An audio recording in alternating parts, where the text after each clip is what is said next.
DC Dhanbad Madhavi Mishra ने टुंडी के वृद्धाश्रम में वृद्धों के संग काटा केक, मनाया मातृ दिवस। पब्लिक न्यूज़ टुंडी के लिए मैं चंद्रशेखर सिंह। खबरें विस्तार से। दक्षिणी टुंडी के लालमणि वृद्धाश्रम आसन डाबर में बुधवार को उपायुक्त माधवी मिश्रा ने बुजुर्गों के संग मातृ दिवस मनाया। इस दौरान आश्रम की माताओं के साथ केक भी काटा और वृद्धों से आशीर्वाद लिया। उनके साथ सेल्फी भी ली।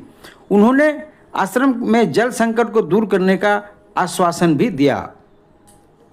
विदित हो कि मातृ दिवस के अवसर पर वो वृद्धाश्रम पहुंची थी और उनके आने पर वहां की वृद्ध माताओं ने तेरी उंगली पकड़ के चला, ममता के आंचल में पला गीत गाकर समा बांध दिया। इस दौरान टुंडी वीडियो विशाल कुमार पांडे, सीओ जितेंद्र प्रसाद समेत कई लोग मौजूद थे।